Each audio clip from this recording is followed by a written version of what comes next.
श्रीगणपतिस्तोत्रम् सुवर्णवर्णसुन्दरं सितैकदन्तबन्धुरं गृहीतपाशकाङ्कुशं वरप्रदाभयप्रदं चतुर्भुजं त्रिलोचनं भुजङ्गमोपवीतिनं प्रफुल्लवारिजासनं भजामि सुन्दुराननं किरीटहारकुण्डलं प्रदीप्तबाहुभूषणं प्रचण्डरत्नकङ्कणं प्रशोभिताङ्ग्रयष्टिकं प्रभातसूर्यसुन्दराम्बरद्वयप्रधारिणं सरलहेमनूपुरं प्रशोभिताङ्घ्रिपङ्कजं सुवर्णदण्डमण्डितप्रचण्डचारुचामरं गृहप्रतीर्णसुन्दरं युगक्षणं प्रमोदितं कवीन्द्रचित्तरञ्जकं महाविपत्तिभञ्जकं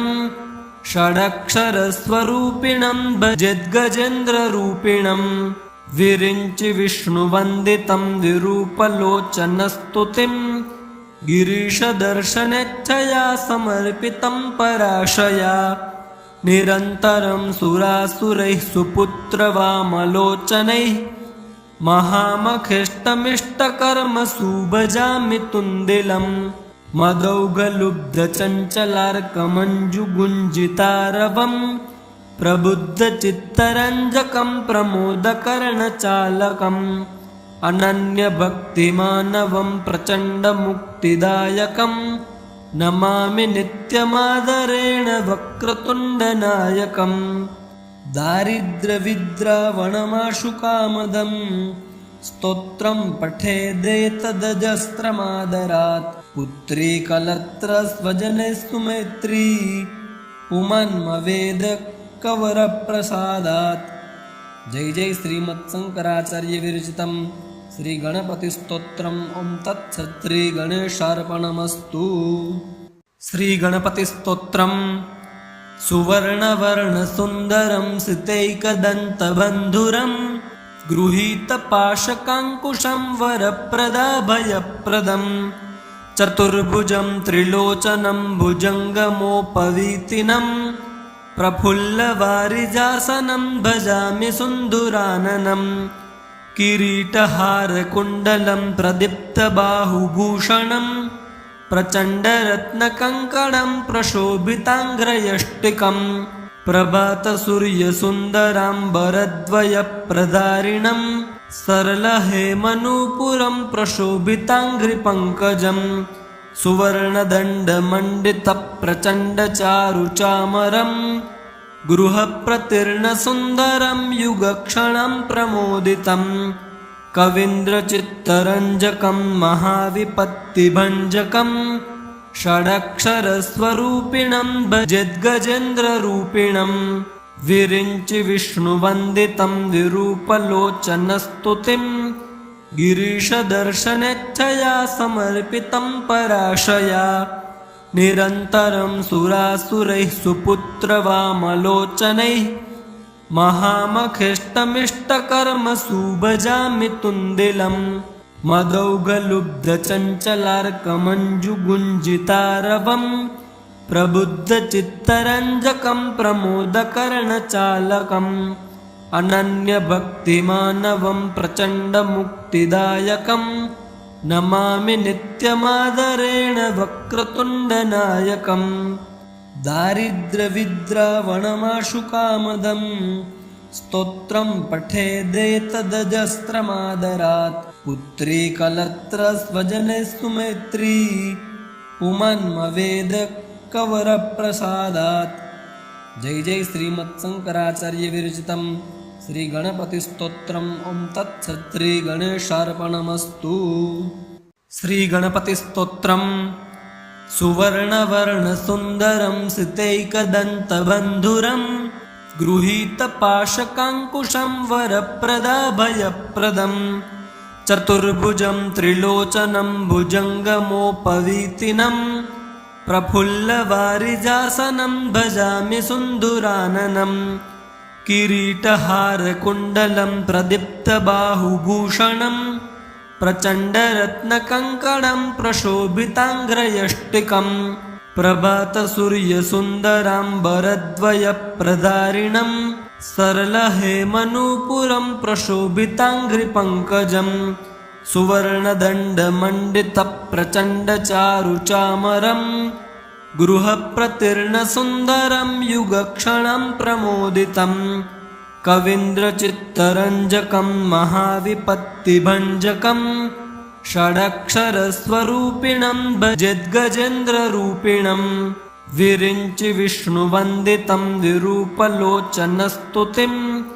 गिरीशदर्शनेच्छया समर्पितं पराशया निरन्तरं सुरासुरैः सुपुत्रवामलोचनैः महामखेष्टमिष्टकर्मसु भजामि तुन्दिलं मदौघलुब्धचञ्चलार्कमञ्जुगुञ्जितारवं प्रबुद्धचित्तरञ्जकं प्रमोदकर्णचालकम् अनन्यभक्तिमानवं प्रचण्डमुक्तिदायकं नमामि नित्यमादरेण वक्रतुण्डनायकं दारिद्र्यविद्रावणमाशुकामदं स्तोत्रं पठेदेतदजस्रमादरात् पुत्री कलत्रस्वजने सुमैत्री पुमान्मवेद कवरप्रसादात्।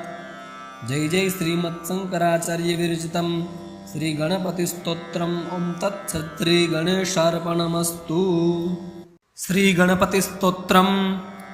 सुवर्णवर्णसुन्दरं सितैकदन्तबन्धुरं गृहीतपाशकाङ्कुशं वरप्रदाभयप्रदं चतुर्भुजं त्रिलोचनं भुजङ्गमोपवीतिनं प्रफुल्लवारिजासनं भजामि सुन्दुराननं किरीटहारकुण्डलं प्रदीप्तबाहुभूषणं प्रचण्डरत्नकङ्कणं प्रशोभिताङ्घ्रयष्टिकं प्रभातसूर्यसुन्दराम्बरद्वयप्रधारिणं सरलहेमनूपुरं प्रशोभिताङ्घ्रिपङ्कजं सुवर्णदण्डमण्डितप्रचण्डचारुचामरं गृहप्रतीर्णसुन्दरं युगक्षणं प्रमोदितं कवीन्द्रचित्तरञ्जकं महाविपत्तिभञ्जकं षडक्षरस्वरूपिणं भजेद्गजेन्द्ररूपिणं विरिञ्चि विष्णुवन्दितं विरूपलोचनस्तुतिं गिरीशदर्शनेच्छया समर्पितं पराशया निरन्तरं सुरासुरैः सुपुत्रवामलोचनैः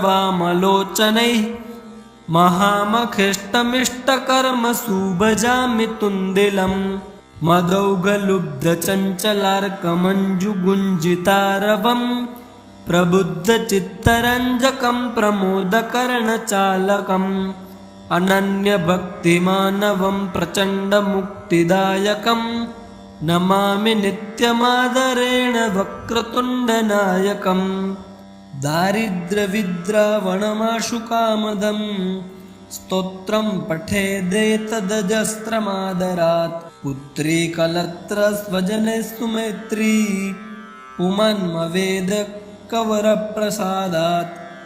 जय जय श्रीमत्शंकराचार्य विरचितं श्री गणपति स्तोत्रम्। ओं तत्सत् श्री गणेशार्पणमस्तु। श्री गणपति स्तोत्रम्। सुवर्णवर्णसुन्दरं सितैकदन्तबन्धुरं गृहीतपाशकाङ्कुशं वरप्रदाभयप्रदं चतुर्भुजं त्रिलोचनं भुजङ्गमोपवीतिनं प्रफुल्लवारिजासनं भजामि सुन्दुराननं किरीटहारकुण्डलं प्रदीप्तबाहुभूषणं प्रचण्डरत्नकङ्कणं प्रशोभिताङ्घ्रयष्टिकं प्रभातसूर्यसुन्दराम्बरद्वयप्रधारिणं सरलहेमनूपुरं प्रशोभिताङ्घ्रिपङ्कजं सुवर्णदण्डमण्डितप्रचण्डचारुचामरं गृहप्रतीर्णसुन्दरं युगक्षणं प्रमोदितं कवीन्द्रचित्तरञ्जकं महाविपत्तिभञ्जकं षडक्षरस्वरूपिणं भजेद्गजेन्द्ररूपिणं विरिञ्चि विष्णुवन्दितं विरूपलोचनस्तुतिं गिरीशदर्शनेच्छया समर्पितं पराशया निरन्तरं सुरासुरैः सुपुत्रवामलोचनैः महामखेष्टमिष्टकर्मसु भजामि तुन्दिलं मदौघलुब्धचञ्चलार्कमञ्जुगुञ्जितारवं प्रबुद्धचित्तरञ्जकं प्रमोदकर्णचालकम् अनन्यभक्तिमानवं प्रचण्डमुक्तिदायकं नमामि नित्यमादरेण वक्रतुण्डनायकं दारिद्र्यविद्रावणमाशुकामदं स्तोत्रं पठेदेतदजस्रमादरात् पुत्री कलत्रस्वजने सुमैत्री पुमान्मवेद कवरप्रसादात्। जय जय श्रीमत्शंकराचार्य विरचितं श्री गणपति स्तोत्रम्। ओं तत्सत् श्री गणेशार्पणमस्तु। श्री गणपति स्तोत्रम्। सुवर्णवर्णसुन्दरं सितैकदन्तबन्धुरं गृहीतपाशकाङ्कुशं वरप्रदाभयप्रदं चतुर्भुजं त्रिलोचनं भुजङ्गमोपवीतिनं प्रफुल्लवारिजासनं भजामि सुन्दुराननं किरीटहारकुण्डलं प्रदीप्तबाहुभूषणं प्रचण्डरत्नकङ्कणं प्रशोभिताङ्ग्रयष्टिकं प्रभातसूर्यसुन्दराम्बरद्वयप्रधारिणं सरलहेमनूपुरं प्रशोभिताङ्घ्रिपङ्कजं सुवर्णदण्डमण्डितप्रचण्डचारुचामरं गृहप्रतीर्णसुन्दरं युगक्षणं प्रमोदितं कवीन्द्रचित्तरञ्जकं महाविपत्तिभञ्जकं षडक्षरस्वरूपिणं भजेद्गजेन्द्ररूपिणं विरिञ्चि विष्णुवन्दितं विरूपलोचनस्तुतिं गिरीशदर्शनेच्छया समर्पितं पराशया निरन्तरं सुरासुरैः सुपुत्रवामलोचनैः महामखेष्टमिष्टकर्मसु भजामि तुन्दिलं मदौघलुब्धचञ्चलार्कमञ्जुगुञ्जितारवं प्रबुद्धचित्तरञ्जकं प्रमोदकर्णचालकम् अनन्यभक्तिमानवं प्रचण्डमुक्तिदायकं नमामि नित्यमादरेण वक्रतुण्डनायकं दारिद्र्यविद्रावणमाशुकामदं स्तोत्रं पठेदेतदजस्रमादरात् पुत्री कलत्रस्वजने सुमैत्री पुमान्मवेद कवरप्रसादात्। जय जय श्रीमत्शंकराचार्य विरचितं श्री गणपति स्तोत्रम्। ओं तत्सत् श्री गणेशार्पणमस्तु। श्री गणपति स्तोत्रम्। सुवर्णवर्णसुन्दरं सितैकदन्तबन्धुरं गृहीतपाशकाङ्कुशं वरप्रदाभयप्रदं चतुर्भुजं त्रिलोचनं भुजङ्गमोपवीतिनं प्रफुल्लवारिजासनं भजामि सुन्दुराननं किरीटहारकुण्डलं प्रदीप्तबाहुभूषणं प्रचण्डरत्नकङ्कणं प्रशोभिताङ्ग्रयष्टिकं प्रभातसूर्यसुन्दराम्बरद्वयप्रधारिणं सरलहेमनूपुरं प्रशोभिताङ्घ्रिपङ्कजं सुवर्णदण्डमण्डितप्रचण्डचारुचामरं गृहप्रतीर्णसुन्दरं युगक्षणं प्रमोदितं कवीन्द्रचित्तरञ्जकं महाविपत्तिभञ्जकं षडक्षरस्वरूपिणं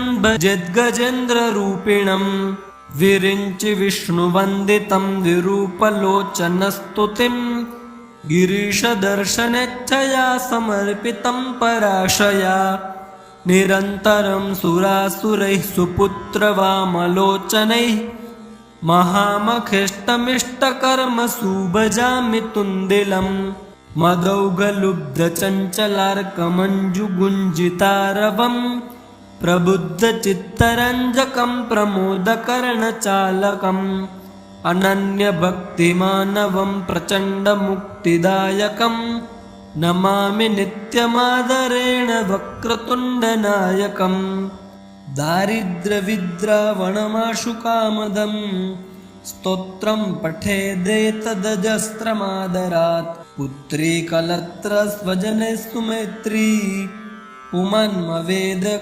कवरप्रसादात्।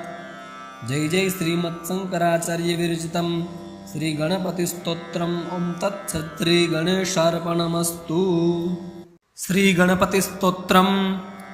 सुवर्णवर्णसुन्दरं सितैकदन्तबन्धुरं गृहीतपाशकाङ्कुशं वरप्रदाभयप्रदं चतुर्भुजं त्रिलोचनं भुजङ्गमोपवीतिनं प्रफुल्लवारिजासनं भजामि सुन्दुराननं किरीटहारकुण्डलं प्रदीप्तबाहुभूषणं प्रचण्डरत्नकङ्कणं प्रशोभिताङ्ग्रयष्टिकं प्रभातसूर्यसुन्दराम्बरद्वयप्रधारिणं सरलहेमनूपुरं प्रशोभिताङ्घ्रिपङ्कजं सुवर्णदण्डमण्डितप्रचण्डचारुचामरं गृहप्रतीर्णसुन्दरं युगक्षणं प्रमोदितं कवीन्द्रचित्तरञ्जकं महाविपत्तिभञ्जकं षडक्षरस्वरूपिणं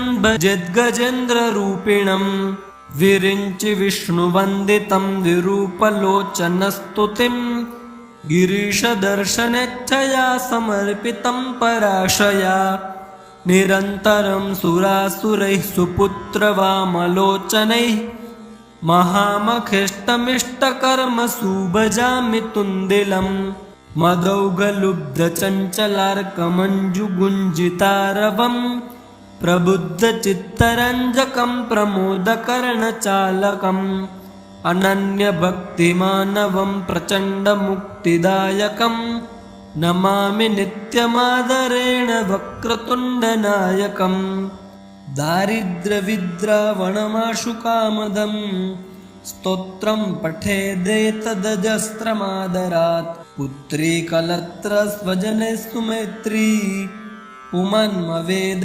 कवरप्रसादात्। जय जय श्रीमत्शंकराचार्य विरचितं श्री गणपति स्तोत्रम्। ओम तत्सत्। श्री गणेशार्पणमस्तु। श्री गणपति स्तोत्रम्। सुवर्णवर्णसुन्दरं सितैकदन्तबन्धुरं गृहीतपाशकाङ्कुशं वरप्रदाभयप्रदं चतुर्भुजं त्रिलोचनं भुजङ्गमोपवीतिनं प्रफुल्लवारिजासनं भजामि सुन्दुराननं किरीटहारकुण्डलं प्रदीप्तबाहुभूषणं प्रचण्डरत्नकङ्कणं प्रशोभिताङ्ग्रयष्टिकं प्रभातसूर्यसुन्दराम्बरद्वयप्रधारिणं सरलहेमनूपुरं प्रशोभिताङ्घ्रिपङ्कजं सुवर्णदण्डमण्डितप्रचण्डचारुचामरं गृहप्रतीर्णसुन्दरं युगक्षणं प्रमोदितं कवीन्द्रचित्तरञ्जकं महाविपत्तिभञ्जकं षडक्षरस्वरूपिणं भजेद्गजेन्द्ररूपिणं विरिञ्चि विष्णुवन्दितं विरूपलोचनस्तुतिं गिरीशदर्शनेच्छया समर्पितं पराशया निरन्तरं सुरासुरैः सुपुत्रवामलोचनैः महामखेष्टमिष्टकर्मसु भजामि तुन्दिलं मदौघलुब्धचञ्चलार्कमञ्जुगुञ्जितारवं प्रबुद्धचित्तरञ्जकं प्रमोदकर्णचालकम् अनन्यभक्तिमानवं प्रचण्डमुक्तिदायकं नमामि नित्यमादरेण वक्रतुण्डनायकम् दारिद्र्यविद्रावणमाशुकामदं स्तोत्रं पठेदेतदजस्त्रमादरात् पुत्री कलत्रस्वजनेषु मैत्री पुमान्मवेद कवरप्रसादात्। जय जय श्रीमत्शंकराचार्य विरचितं श्री गणपति स्तोत्रम्। ओम तत्सत्। श्री गणेशार्पणमस्तु। श्री गणपति स्तोत्रम्।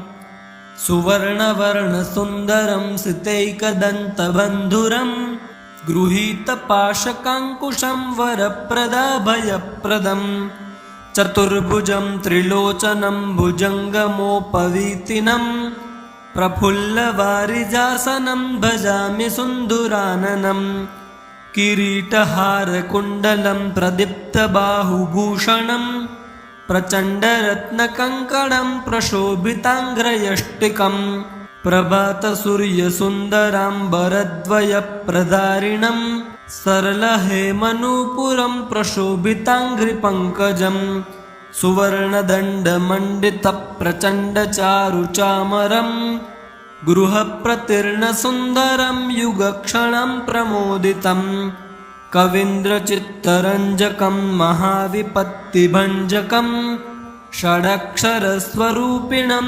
भजेद्गजेन्द्ररूपिणं विरिञ्चि विष्णुवन्दितं विरूपलोचनस्तुतिं गिरीशदर्शनेच्छया समर्पितं पराशया निरन्तरं सुरासुरैः सुपुत्रवामलोचनैः महामखेष्टमिष्टकर्मसु भजामि तुन्दिलं मदौघलुब्धचञ्चलार्कमञ्जुगुञ्जितारवं प्रबुद्धचित्तरञ्जकं प्रमोदकर्णचालकम् अनन्यभक्तिमानवं प्रचण्डमुक्तिदायकं नमामि नित्यमादरेण वक्रतुण्डनायकं दारिद्र्यविद्रावणमाशुकामदं स्तोत्रं पठेदेतदजस्रमादरात् पुत्री कलत्रस्वजने सुमैत्री पुमान्मवेद कवरप्रसादात्। जय जय श्रीमत्शंकराचार्य विरचितं श्री गणपतिस्तोत्रम् ओं तत्सत् श्री गणेशार्पणमस्तु। श्री गणपतिस्तोत्रम् सुवर्णवर्णसुन्दरं सितैकदन्तबन्धुरं गृहीतपाशकाङ्कुशं वरप्रदाभयप्रदं चतुर्भुजं त्रिलोचनं भुजङ्गमोपवीतिनं प्रफुल्लवारिजासनं भजामि सुन्दुराननं किरीटहारकुण्डलं प्रदीप्तबाहुभूषणं प्रचण्डरत्नकङ्कणं प्रशोभिताङ्ग्रयष्टिकं प्रभातसूर्यसुन्दराम्बरद्वयप्रदारिणं सरलहेमनूपुरं प्रशोभिताङ्घ्रिपङ्कजं सुवर्णदण्डमण्डितप्रचण्डचारुचामरं गृहप्रतीर्णसुन्दरं युगक्षणं प्रमोदितं कवीन्द्रचित्तरञ्जकं महाविपत्तिभञ्जकं षडक्षरस्वरूपिणं भजेद्गजेन्द्ररूपिणं विरिञ्चि विष्णुवन्दितं विरूपलोचनस्तुतिं गिरीशदर्शनेच्छया समर्पितं पराशया निरन्तरं सुरासुरैः सुपुत्रवामलोचनैः महामखेष्टमिष्टकर्मसु भजामि तुन्दिलं मदौघलुब्धचञ्चलार्कमञ्जुगुञ्जितारवं प्रबुद्धचित्तरञ्जकं प्रमोदकर्णचालकम् अनन्यभक्तिमानवं प्रचण्डमुक्तिदायकं नमामि नित्यमादरेण वक्रतुण्डनायकं दारिद्र्यविद्रावणमाशुकामदं स्तोत्रं पठेदेतदजस्रमादरात् पुत्री कलत्रस्वजने सुमैत्री पुमान्मवेद कवरप्रसादात्। जय जय श्रीमत्शंकराचार्य विरचितं श्री गणपतिस्तोत्रम् ओं तत्सत् श्री गणेशार्पणमस्तु।